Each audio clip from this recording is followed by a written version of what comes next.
Welcome to the Curt and John Talk Tech and AI podcast. I'm your host, Curt Robbins.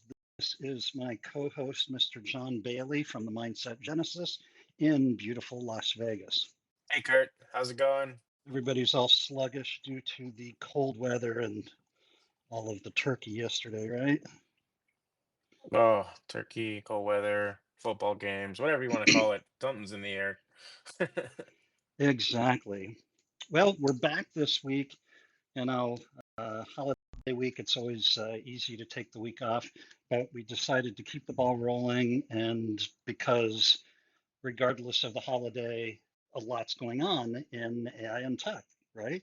I mean, tech doesn't stop, you know. We yes, people, people stop and have a meal with their families and things of that nature. But I think that in this, what we've learned in this day and age is that technology is something that if you think you're taking a vacation from, you'd be sadly mistaken. Exactly, exactly. I recently heard the sentiment for why we need to push AI forward even harder, at least in the United States, was that we can decide we don't want to do this tomorrow as a collective society, but what do you think China's going to do? What do you think the UK and France and Australia and Canada, like what are all these other nations going to do? Well, they're going to keep pushing that ball forward. So in many respects, we have no choice, right? And I like I listen to some podcasts and there's some thought leaders I tap into specifically for AI, and I like how they're calling it an AI arms race, not just between the big American companies like Meta and Alphabet and Microsoft and OpenAI, but there's a lot of companies we've never heard of in other countries that are focused just as maniacally on this. So it's really, I think arms race is what I'm going to stick with because I kind of like that analogy. Mm. And you say maniacally, but I mean, it's true. If anything, also very much seeking to capitalize on those areas where we may not be completely plugged in. So, if I was, well, not if I was, I've been at the competitive side of things. And as a competitor, you also think about when your competitor, puts their guard down, takes their hands off the Right. wheel and where you can capitalize on that. So, I know that people are sometimes a little averse to, speaking to the way you've positioned it, which is an arms race, and it is an arms race. They get a little weary about stating that really obvious thing, though, which is that if you show your weakness, if you show your belly up, or you Uh-huh. are or you're just taking a break, well, that's the time to strike the most. That's when the guard's down, and that's when it's like, all right, like what can we do in this window of time where every minute, every day right now counts, and you're taking, I don't know, a day off, 8 hours of the where you'd be plugged in. Like I'm not saying don't take days off. I think that you know your role. And if your role is deep seated into pushing the line Yep. forward or staying engaged, I imagine you didn't take a huge break yesterday. You probably were pretty plugged in. I mean, amongst everything is still, to even my own mom, maybe not giving me sideways eye if I'm on my phone in the corner, making sure I'm staying in touch with the world a bit, Yeah. Yeah, exactly. I have a model of a shark. It's small. It's only like 5 or 6 inches long. But and I keep that on my desk where it's in full view, just to remind me that shark-filled waters, and Mm-hmm. there's sharks in the United States, there's sharks in China, there's sharks in every nook and cranny of the world. But and that doesn't necessarily mean that they're bad. Uh, it's just the for me the shark is the metaphor for competitive capitalism. Competitive capitalism, sharks and shark infested waters, all hugely relative. And again, even though we're all, picking up the pieces, and I think some people, they probably did take the 4-day weekend. They're not even here to listen to this or, checking their emails. And I commend those people. It's totally, I think I've always looked up to those kind of people in the sense that they have that discipline. But at the same time, I think you get it in where you can. And for those of us that are locked in, keyed in, still shut up on a Friday and are getting things done amongst maybe family still around or leaving or coming and going and laughs, you step away and you push a little bit further, and to avoid those shark infested waters, or at least know how to navigate them. for Right. sure. Right. Well, let's jump right into it. Blue sky. Everybody talking about blue sky. Everybody talking about sensationalistic headlines about a mass departure, supposedly from X, formerly Twitter. Uh, yeah. What are your thoughts on that? Well, for listeners, we both jumped on blue sky. What was that? 2 weeks ago. So we're new Yeah, to it just about. also. I'm new to it. I'm not using it as heavily. I'd say I'm still, I'm checking in on it. It's kind of like on my outliers of things like threads, where it's just not moved up into position. And I was even reading a headline about threads and how they were starting their separation from Instagram. And I think that's a good idea, So I don't know that if the success, a lot of times I think that you see sometimes people come out with this really massive marketing message or adoption message that has to do with people acting and jumping on something that's really not about the product and more about, like, I guess, the movement. And this is one of those cases for me where, and I'm such a non-follower, I am so not sheeple or whatever words, Right. right? Like if somebody says go right because everybody's going right, I'm gonna go left because I'm just like, yeah, right. I don't know what that means. And so this is the case right now. It's like I've not heard enough to convince me that this would creep into my, say, if I had a social bandwidth of 100% meter, that it's creeping in my top 20% right now of time that I would put dedicate toward it. And it's not to say anything other than what's the value. For me, it's about value. And I'm seeing a lot more things that are actually coming in contrast with that value. We have a conversation that's going around about open source and Hmm. how it could pose a vulnerability. Right. And I'm like, wait, well, that immediately puts me in a place. And I'm a marketer, so I'm no stranger to data privacy. Right. It's not about that. But if you have a platform in which has Blue Sky has an open AI, and for that there's a lot of, where we also talk about AI and machine learning. That means that data is out there, and data is up there for grabs, and if they can scrape and they can get data and feed their Hmm. machine without your permission, without you knowing really, well then, like what's really happening there. And I think there's a little bit of a, that puts me immediately into a cautionary scenario. That's a yellow flag. And then there's some global impact involved. And I think I saw a couple other streaming headlines out of my random bucket of news that comes in that talked about the Chinese state media and how they also are a little bit unease with it. And and so it's, I don't think it's, I think that Blue Sky in this position to cause some waves and grab some attention from some people based on our political scenario and how that worked, and say, hey, this is a safe place for you if that's a concern Right. for you, Right. then that's nice. But to cause global waves and then have a data privacy conversation right off the bat, I'm just like, okay, well, I got to take a step back. I got to look at it and say, Yeah. okay, let me make sure these things can get smoothed out before I put much more time into it. Yeah. I have to admit, since we talked last, I have kicked Threads and Instagram to the curb, uh, Mm, and am instead focusing the energy that would have gone into that into Blue Sky, X, and LinkedIn. And I kind of like limiting it to three platforms because it just makes it manageable yeah. for me, as a solopreneur. Hmm. But yeah, I hear exactly what you're saying. Here we are talking about AI all the time, and there are certain vulnerabilities with open source depending on how it's structured and managed, obviously. And it is a harsh world, right? Like we Yeah. have the United States has enemies, and regardless of our presence or not, they're, like I was saying before, they're just going to keep pushing forward, right? To the tune of hundreds of billions of dollars in some countries, like China, um, where when I hear about competition to American projects, the number one name that comes up is China. And I'm not saying we should, freak out about that, but to put our head in the sand, and not pay attention to the realities of uh, global economies and who's allies and who's not.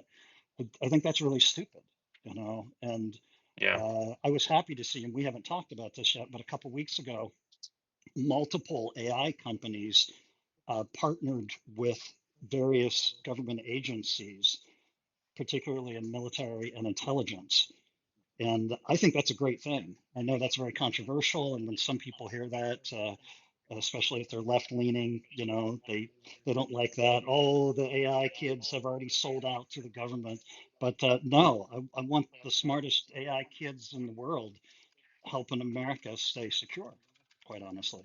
Did see a rise in government contracts, and that being very much a bigger conversation when it came to AI and ML, LLM, and their application uses, and yeah, a lot in the last, yeah, you're right. Last few weeks, there's been a lot of chatter about government contracts being one of the biggest rises in AI's attention.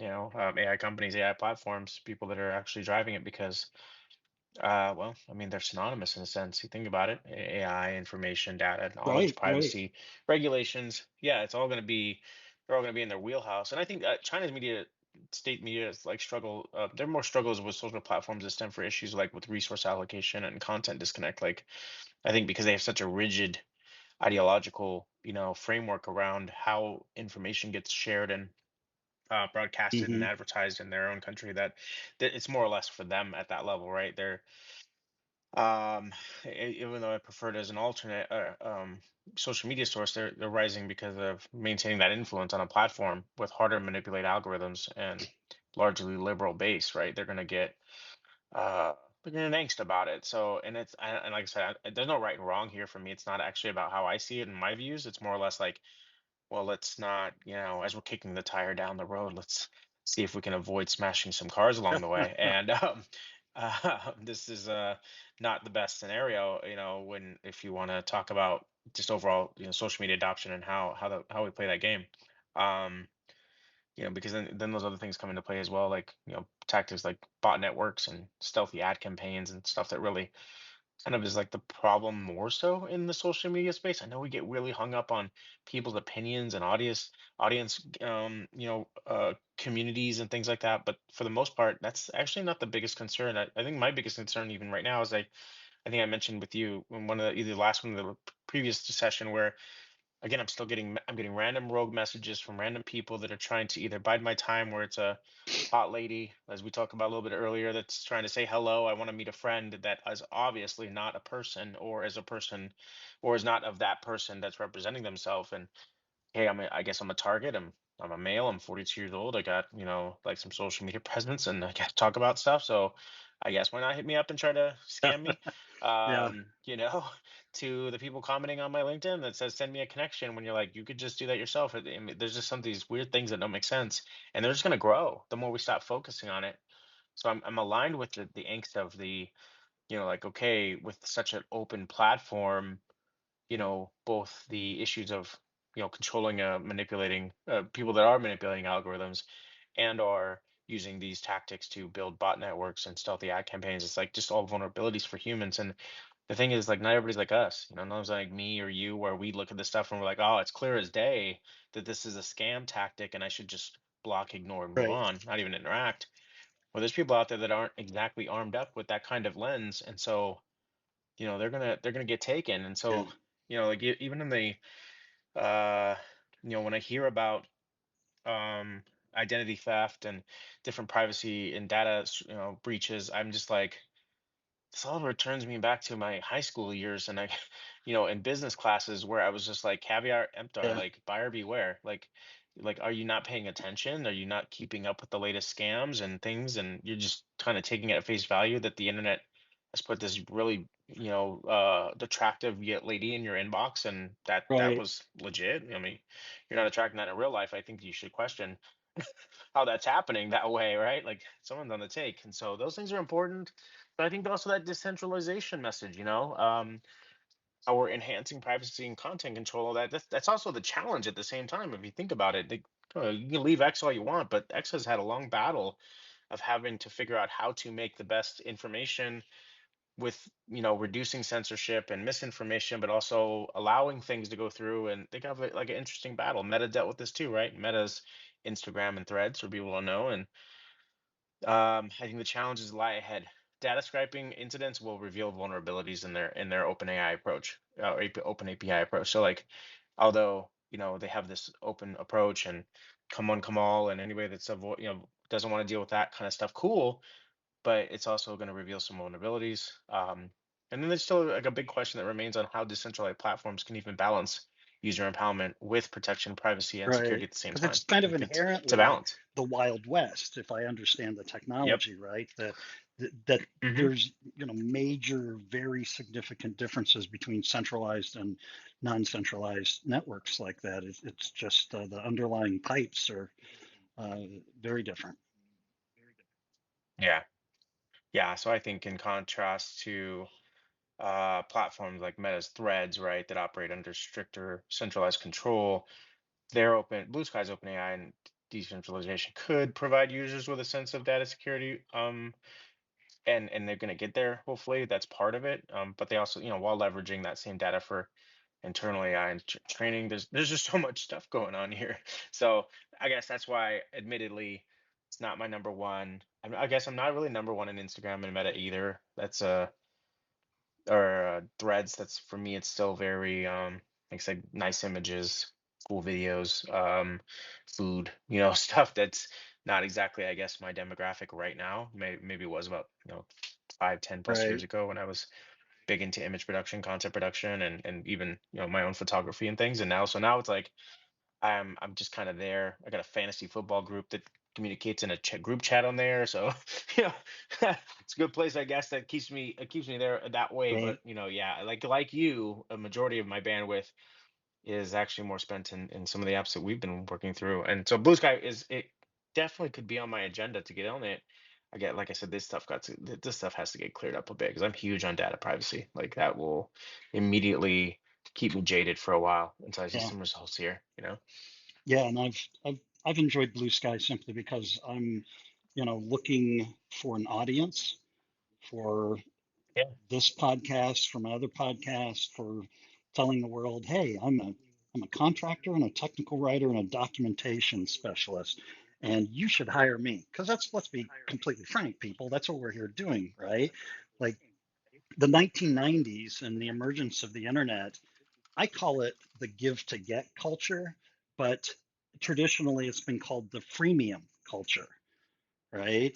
And it's where you got to give. You got to give free podcast episodes. You got to give free articles. You got to give free webinars and free coaching sessions, and right, in order to build an audience and a community. And once you have that audience and community, if you manage it properly, you might get a couple clients, right? You might actually be able to run a business on it, but that's hard. And anyway, I just kind of want to put everything we're talking about into perspective here, and Hmm. that's the reason I ditched Threads, because I wasn't getting any follower growth.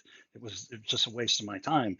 But for whatever reason, Blue Sky is tossing new followers on me every day, and and it is kind of interesting to compare activity between X and Blue Sky, and just because I have a pretty moderate. I'm following nobody far left, nobody far right, scientists, researchers, people who don't talk politics very much, because as soon as they do that, I typically mute them or unfollow them. Because, Yeah. the politics are great, Well, but that's people get not what I'm personal. there for. I'm there for the tech. I'm there to build a community that I can sell to, quite honestly. Yeah. Oh, that makes sense.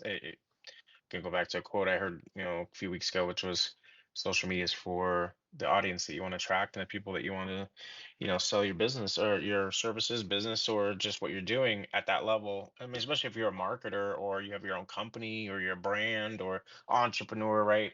We're using most of these tools. I mean, we don't got time in the day for a lot of stuff we're doing. So to get on here and be more personal and be, I guess, communicating with my friends all the time, would be not would be wouldn't be conducive to my goals. If my goals are to grow my business and broadcast my services and meet a tight group of people, build a community, it's better to to find the systems that work for you. So I'm definitely support. You're doing a very great job. We talked about this even with the tech writing and kind of being that authoritative voice in that in that space. That's a great thing to be, to find that space. There's so many people out there. I would tell you that they're just talking about a lot of stuff. I mean, I do it, talking so broadly at sometimes that it's hard to pin down an audience or be a little bit Right, more niche right. based and drive value in a certain field. And so, you're getting. you're catching butterflies at that time versus really honing in and looking for that specific audience, those people that you want to talk to. I think that's hugely important. So finding the platforms that work. Hey, man, you're not a model. You're not advertising products and stuff. So Instagram and TikTok isn't probably going to be the best Oh, exactly. platforms here And now. they're great And platforms. I have a lot of respect for both of them. there you go. And if Yeah. I was an artist or a pro photographer or a product marketer where you have to have a sexy photo or video of the product, right? Shoes, watches, sunglasses, whatever, right? Consumer goods like that, that Crazy dances, yeah, that are whatever. Yeah. tapped into fashion and trending and all. Those are so, yeah, I never want anyone to misinterpret. I think Instagram and TikTok are great for that. I'm glad. What are we always saying? Tools in the toolbox, right? So if my Hmm. business was different, my goals were different, my audience was different, I might very well have those be my daily go-tos. And the people who do that, and it aligns with the audience they're trying to reach and with their business. Well, I think that's intelligent because again, all these platforms are just tools in the toolbox. And have fun, kids. Choose the tool that works best for you and that you can actually tolerate. Yeah, 100%. And you're right to give. I was going to get to that place where it's if you're using those platforms, Facebook, anything for those kind of efforts, it makes sense. Yeah. So I'm not also not trying to say that serious people only use serious apps. That's what I'm saying. At the end of the day, whatever your business needs to be promoted. That's I was right. talking to somebody the other day about small and medium business size services, and I was like, and it's the one place I think people overlook, which is actually is Facebook. Like at that point, you're like, yeah, you should be there because most of the people that are small and medium sized businesses are people that are still kind of connected to their families. They have communities. If you have a restaurant that's in a certain Hmm. area of town and you kind of built your success on that, you probably have a community on Facebook. You're probably not going to find that community so much so in the other places until some quasi high level influencer walks in and does some amazing piece on your Right. piece on your restaurant, and all of a sudden you got that attraction on that platform. Build a page on there, make sure you got some photos every now and then for sure, but I don't think that you spend a lot of your time there. You spend a lot of time in Facebook, talking to your community, talking to families, talking to friends, building that up in a different way. And I think that's where you start to understand, well, what is my business? Where's my business place in the world of social media, and how do I best connect with my customers first? That should be A1. For people like you and me, our customers are on the go. Our customers are getting bite-sized information at light speed, Right. so it's got to not take up a lot of time. It's got to be thoughtful and presentable, and it's got to make sense and not turn them off or make them feel like it's gimmicky. And I don't know. For me personally, I found that that's probably more LinkedIn and it's more Twitter. And hopefully Bluesky if we can find iron out some of these details along the way. Right. Right. Exactly.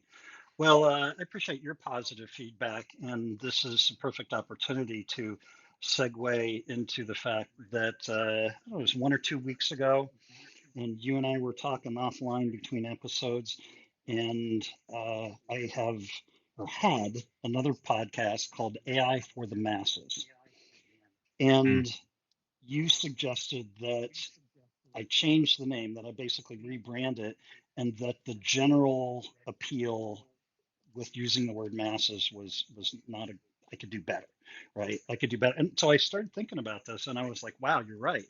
Because AI for the masses almost gives you the idea that I'm an AI expert. The word technical writer or documentation, they're not there, right? So I'm like, what kind of Hmm. message does Hmm. it send? I know the message I'm trying to send. I know what I'm trying to accomplish, but it doesn't matter what I know. It matters how the audience perceives it. So I just made a very, very simple change and changed the name from AI for the masses and changed up the artwork to AI for technical writers. Kind of a no-brainer, right? Yeah, Because sure. that's my audience, right? IT professionals Yeah. and technical writers. That is my audience. I'm like, let's just go out and hyper niche focus on that. And so I do 5 episodes per week, and the first couple episodes that I've created since the rebrand, I like them more because they focus on technical writers. That they just the podcast hosts come right out and say, why does a technical writer have to understand AI or whatever, right? But so they take Yeah. it from that general all of society view, which hey, that's great and all, but it doesn't really feed what I'm trying to accomplish. So anyway, you gave some great feedback. I'm very thankful for that. I'm thankful that I took the time to think about it, and then that I came to the result of, yeah, this is pretty easy. And it didn't negate any of the episodes that I already had posted. It just means that from now on, they're going to be more focused and more targeted, and the tone will be more for technical writers and IT pros, and that's a good thing. So again, thank you. Oh, you're welcome. Yeah, I love kind of working out through that problem. And I think it was just me actually just being a listener to your podcast, that podcast or specifically, and just going, who in my mind, and I guess this is for anybody's that I listen to, content wise, I'm always like, well, who is this really for? Like, who is it geared Hmm. for, right? And I usually make that distinction pretty quickly. There's a lot of podcasts out there that I have at least listened to the first episode, if not the first three, to kind of go like, is this for me, right? You have a really cool picture, your personality seems great, maybe I've even read your book, you're totally on point, and but I like, can I there's so many ways that you can reach people these days. You can write a book, you can have a podcast series, you could have a YouTube video series, you could have that all, you could write articles, you can have a social media channel where that's all you post. It doesn't matter either way. How people are going to gravitate to that information is going to depend on the person individually, one by one. And I thought, as I was listening to them, like, these are people that truly enjoy really great, methodical information, well researched, well articulated, and not to make people feel dumb, but that's not everybody. Right. Some people just want it in bite Yep. size. Some people want it on the back of a cereal box, and it's complicated. That's how complicated it is for marketers these days. I know there's a Netflix special out right now about the buy it now craze, which is, and I didn't like it. I liked it because it shed some light on a very serious problem, which is that we are over consuming and there's tons of waste, and there's a real ecological impact there. There's Right. totally something there that needs to get looked at, which is everything from the sustainability and global impact to just overall the also just the buyer market and the way that it's I don't know, kind of toxified the way that people see the value in products. Um, how does your product become valuable? And I had asked this for the luxury brands, the ones that make really nice coats, which I appreciate, really nice ties, really nice shirts, really nice purses, shoes, where now you became one of 100 pairs in a closet because somebody went on a Temu or a Sheen run and decided to buy, 40 pairs in Uh-huh. different colors. It's like, and then they don't wear that and they go to waste and then they're getting donated or they're getting thrown in landfills or they're getting thrown in oceans. Like, this is a serious crisis. But that wasn't even the problem. The thing I didn't like actually about the article more than the problem itself, or the article, the video, go watch that documentary because I think it's hugely impactful and it opens the eyes of a lot of people. What I didn't like was the tone of how they were speaking about marketers. And these were marketers themselves. They were essentially saying that we've been tricking, Wow. manipulating, or finding ways to buy, to make people hit that buy it now button faster. And I was like, well, shame, You shame know, on you. That's not cool. it's really Right. funny that you mention this, John, because I had a girlfriend in the Yeah. past who was kind of exactly what you're describing. She wasn't a conventional hoarder. She was a Hmm. luxury items hoarder, mostly in the form Hmm. of shoes. Okay. And Yeah. and but I knew it was hoarding once I saw that the the beautiful walk-in closet could not hold all the shoes, and now the shoes were literally spilling out Wow. into, and then it becomes a maze, right? Just to get through the bedroom or the bathroom or whatever, because this is the hoarding behavior manifesting in physical reality. So anyway, not to go off Yeah. track here, but what this Netflix documentary you're talking about and the marketing people and this just, what it begs the question, what percentage of Americans have become hoarders to the point where it's not constructive, it's destructive, it's financially has an impact, physically has an impact, and these people aren't stupid, they know they're hoarders, right? It's got to bother them. I don't know if they know they're Yeah. hoarders. And maybe there's like a new term for a hoarder. Maybe it's a modern day. I don't know if you've ever been in a hoarder's house. I would say I've been in a hoarder's house. I've been in a person's house that I would label as a hoarder. Or like, you watch that reality TV show about Right, hoarders right, and you're like, wow, that's right. insane. That's a little, I think that's, and there's of course there's some behavior, from a psychology standpoint, there's totally some disorder there.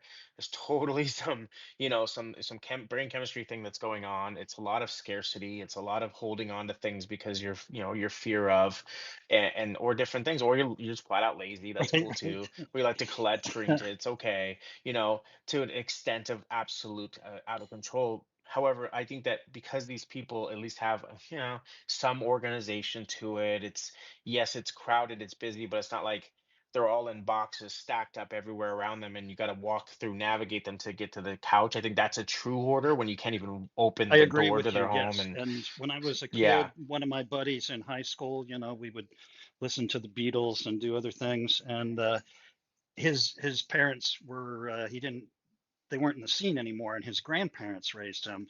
And his grandparents were true kind of World War II hoarders, where there were piles of newspapers and piles of magazines, and because they just refused to throw things out, and it was difficult to navigate the house, and it was frightening. So, Mm-hmm, so I mm-hmm. hear you. Yeah, the And girlfriend I smells. had with the You find shoes, things. that was not like true full on can't get through the house hoarding. Yeah, It shit, it wasn't. controlled chaos, right? A little bit of a controlled chaos, if you will. um So yeah, so I think that there's definitely probably a term for it, because I think it is a growing problem. I mean, I have maybe there's just not rules or disciplines in place. Like for example, I have a rule which is like I have this one thing that holds shoes, and if a new pair gets introduced, an old pair has to There you go go. out, and hopefully that's kind of like what's Yeah, happening. You're replacing an old pair with a new pair. Like you're not, and if they're still in good condition, there's people out there that are shoe heads. You could sell it. You can, donate it. You could, I mean, I don't know, give it to a homeless person on the street that maybe looks like they don't have I used to do that. We used to carry at least some things in the trunk that if we saw somebody in need, we would be like, oh, hey, do that's you want cool. this? You want this That's cool. jacket? You want this sweater? You want this hoodie? I mean, here in Vegas, we got a serious, Right, right. homeless issue. And then it gets really cold out here, so like at most we might have some throw blankets that instead of taking it to Goodwill and having them capitalize off of it and other things, we'd be like, well, if we just see somebody in need, we'll just, Yeah, offer it that's to them. neat. And I think people are not thinking about that stuff. And to even go back to the documentary, right? At the end of the day, I think I said the one toxic thing I didn't like about it was it gave to me, if I were a unbeknownst person and I didn't know much about marketing, like most of my family talking over Thanksgiving yesterday, right? What do you do, John? Oh, I don't know how to tell you this. I type on the computer, and that's what I do, right? Because it's easier than going, well, I market to people, and and content, and I develop products, and like this, and like, and we go on this long conversation. I love it. I love the questions. Don't get me wrong. Gives me a good understanding of how to articulate what I do to people that are maybe not so much in that information.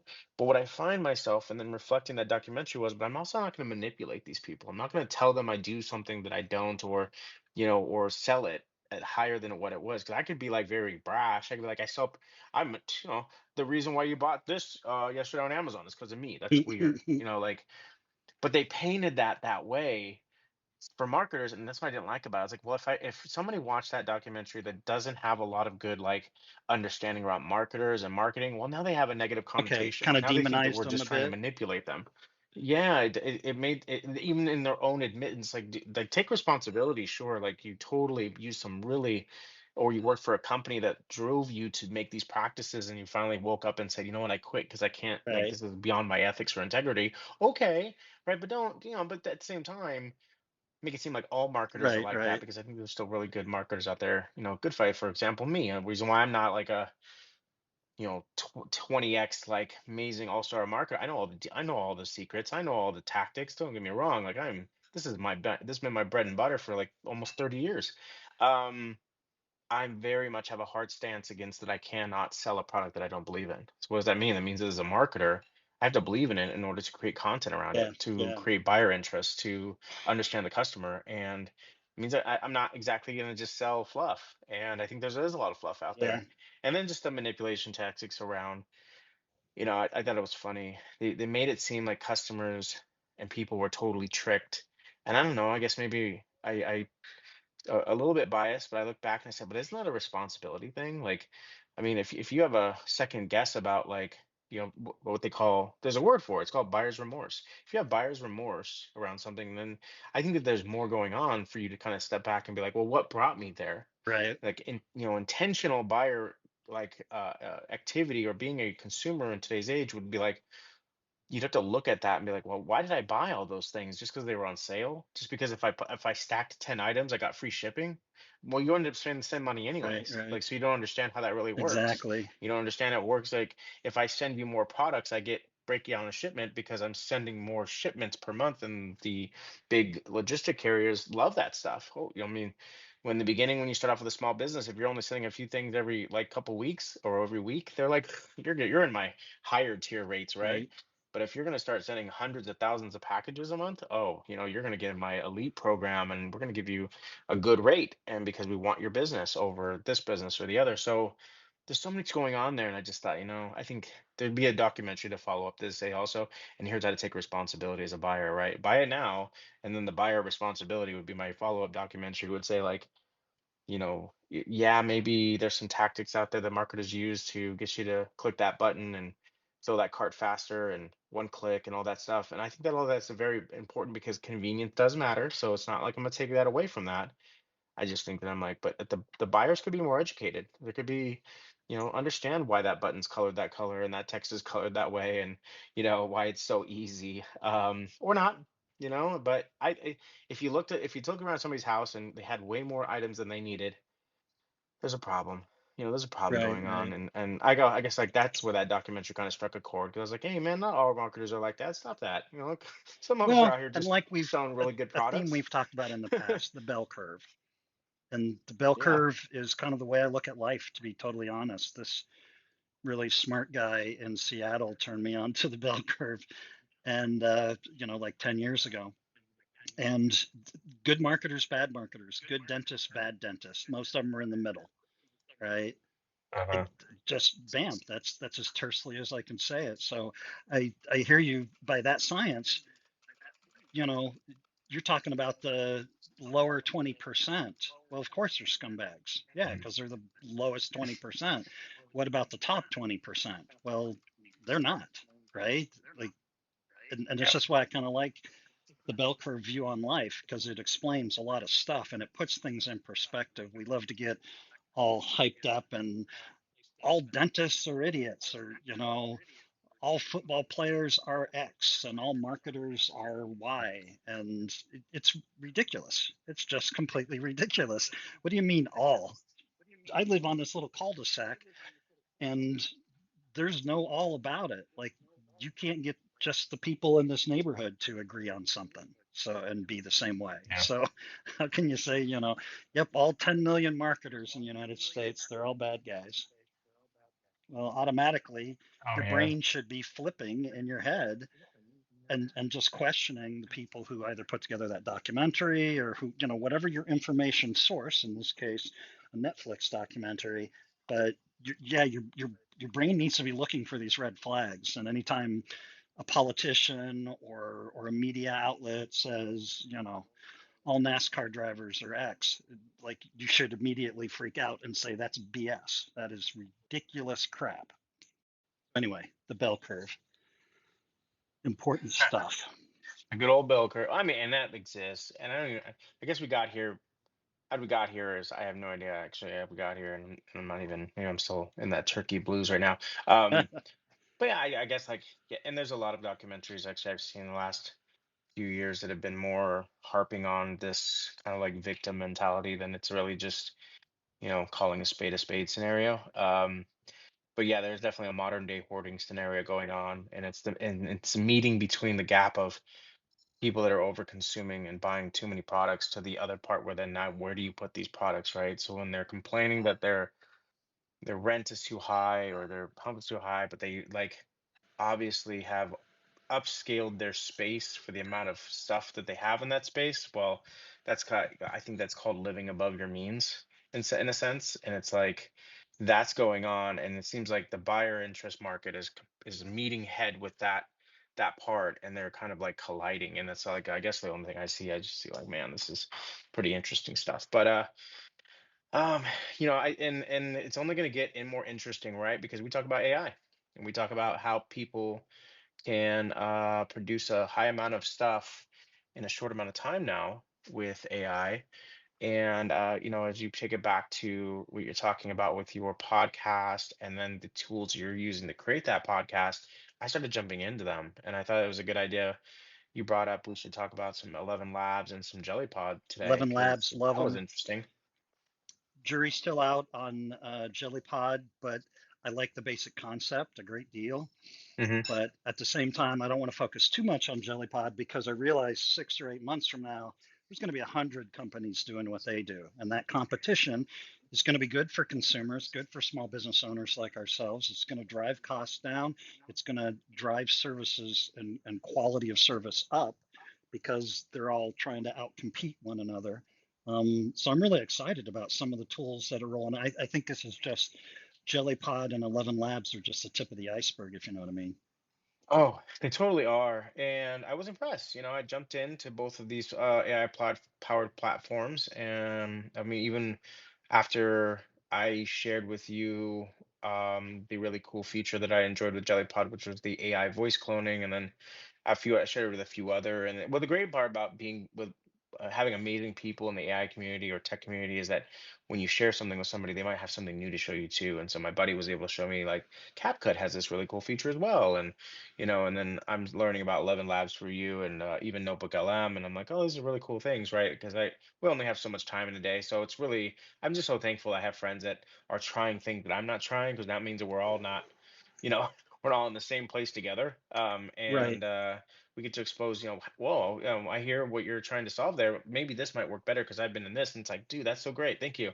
And I got that. I got that from the AI. Like I said, I thought it was impressive AI cloning for my voice.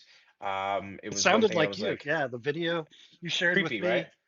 Well, at first I didn't quite get it, and I was like, okay, so it's John playing a recording of him like reading one of his articles or something, and then it hit me, and I'm like, no, that's not what it is. This is No. synthetic. This is Yeah. synthetic, and that's pretty cool. But it sounded so good. Yeah. And so I really had fun with that. I really had fun in the beginning creation part of Jellypod, which was like, I don't know, running the generations, not putting much thought into it, and seeing what it spit out. That was cool. That was a great experience. I Hmm. think that for the freemium model, which you're talking about, it gave me some good insight into what it's capable of. And then I ran out of freemium stuff very quickly. I ran out of the free credits like almost Right. immediately, just running two different generations. And so that paywall kind of created friction. I'm like, do I now jump into paying too deep? Because I'm still diving deep. I'm not creating anything. So I mean, sometimes when you're bolting on these new platforms, I do this a lot with marketing analytics platforms like SEMrush and Moz. It's like, okay, I don't know what they do, so don't get me wrong. But in the beginning, I remember going like, well, I'm going to spend X amount of dollars just to learn it. Oof, I don't know if I can bite that bullet, right? And that was kind of like I got met with that with Jellypod. I was like, okay, if I pay for it now, I'm going to spend the next month still experimenting. I'm like, do I want to make that, commitment to myself just yet? And so that's where I guess the freemium model starts to hit the trial model, then starts to hit the, I'm Right. committed fully model. Um, so I got some Right. friction there, and I thought, bummer. The only other thing I saw outside of that was there was some challenges in and it's one of the biggest things. I think that's why I was saying it sparked a article I'm going to drop here in a minute, Cool. which was about this ever long controversy of whether or not AI, like if AI is really turning people off, right? Like so for example, you and I are both heavily into LinkedIn, and I would say that there's this big controversy conversation around that a lot of content right now on LinkedIn is AI generated.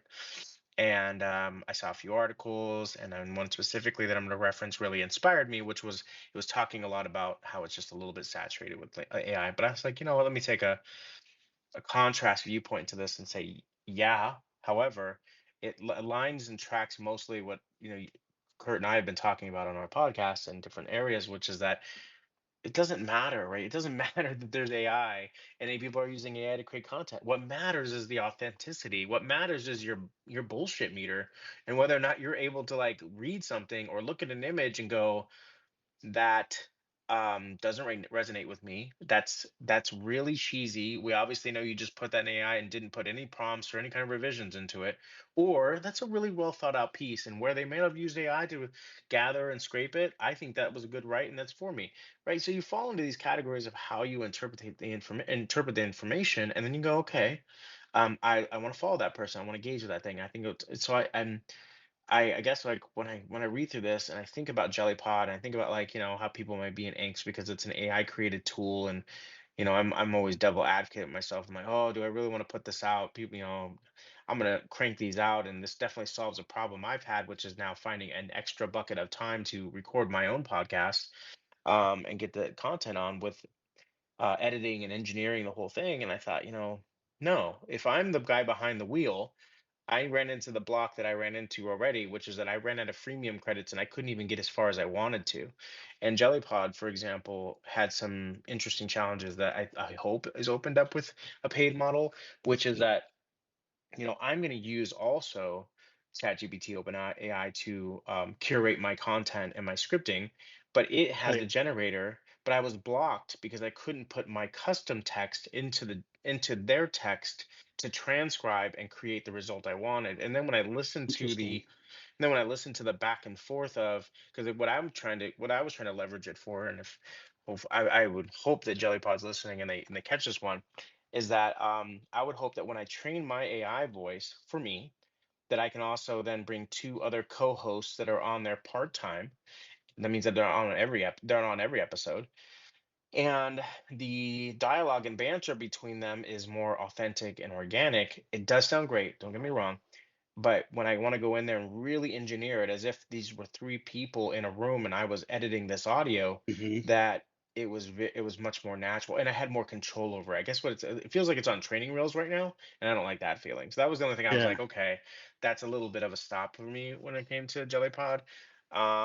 With 11 Labs, and I see that they have the same tools.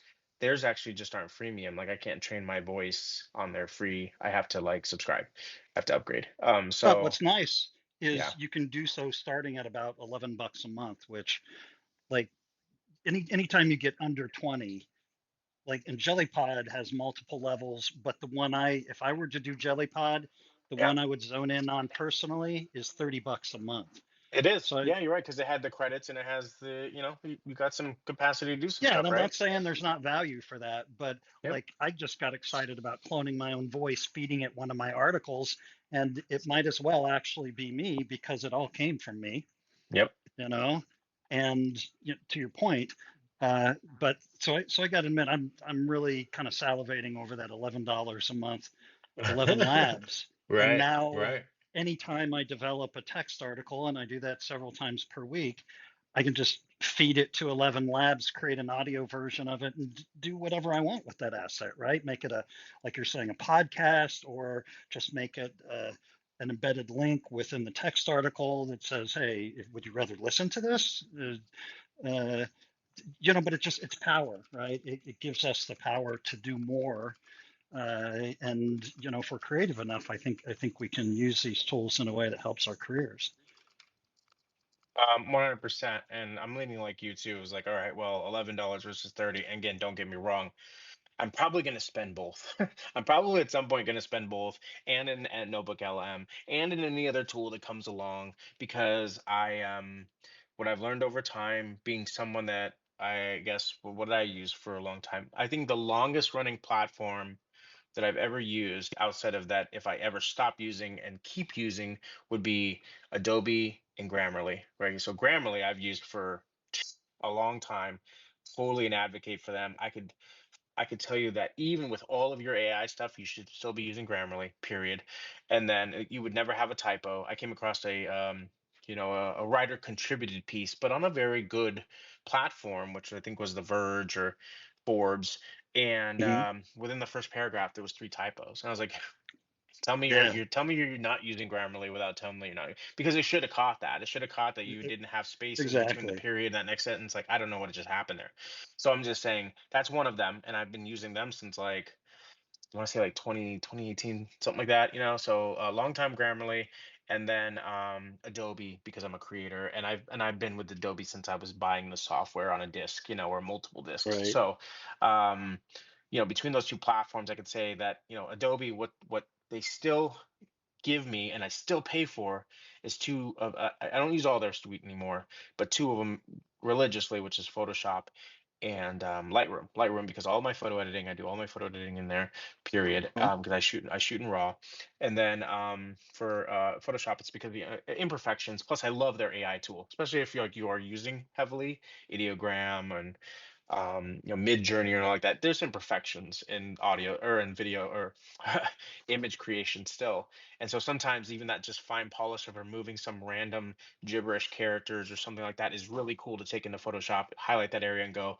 remove this text, remove this piece, Right. and then it's like a really good image. So when people are like, "Oh, you're just using AI," it's like if you only knew, if you're a fly on a wall, how long it took me to make that image, you'd be like, "Oh yeah, he's using AI." But it's like I'm using AI, but I'm using it like a graphic designer.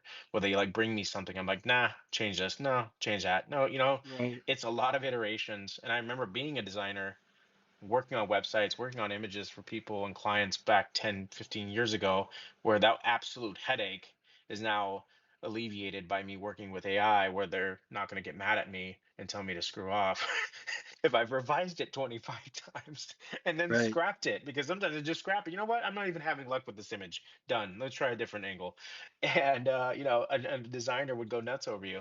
So I use that platform very religiously. I'd say that, but outside of that, what I've also learned though is that, where there's, like you said, Jellypod's totally cool, 11 Labs totally cool, absolutely going to be more platforms happening. There's probably ones that we haven't even discovered yet because we just didn't do a broad search and Right. found all kinds of other cool ones. So, Yeah. um, I can't very wait cool. till Thank you. NotebookLM starts taking my money because I don't Oh want the yeah. free service.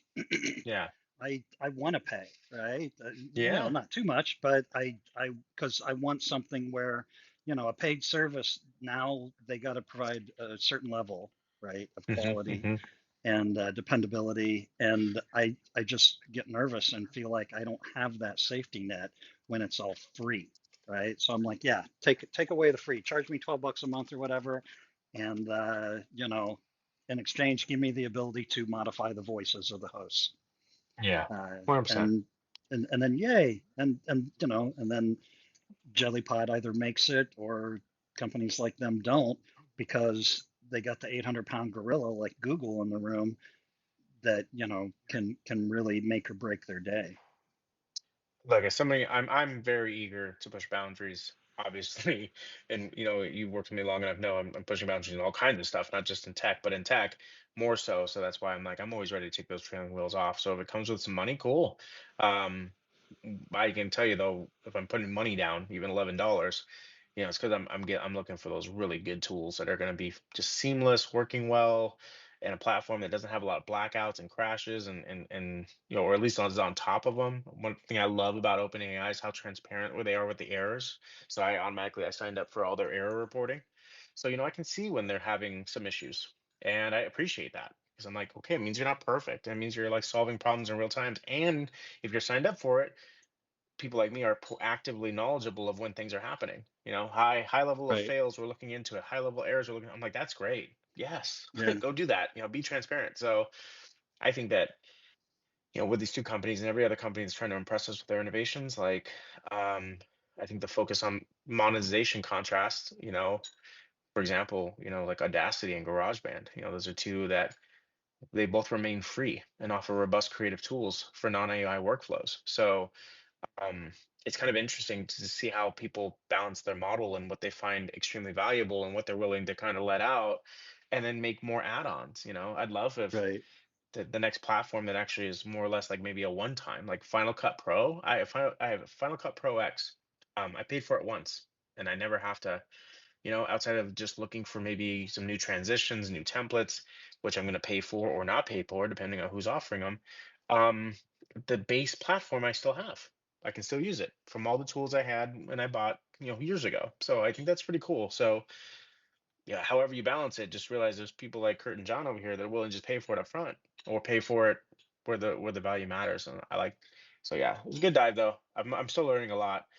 You know, um, Probably see a pitch of a podcast coming out soon. And I want to. It's weird. I just want this hybrid model too. I don't need it to do it all the time for all my episodes. I'd like to do it myself too. That was why I was geeking out on the voice cloning, because if I can have it me and then but take over a few episodes, I don't want it to like confuse my listeners. You know what I mean? Right.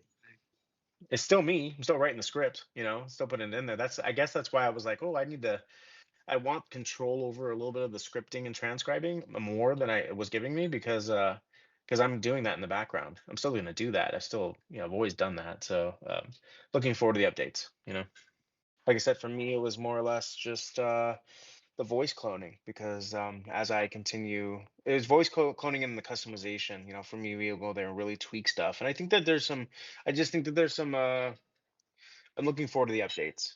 And if I can contribute in any way, I'd love it because I already have a billion of ideas of how this could be better, or get better as a creator. So yeah, it's just cool to see the updates on new platforms popping up. Yeah. Yeah. And obviously we don't need to publish everything we create.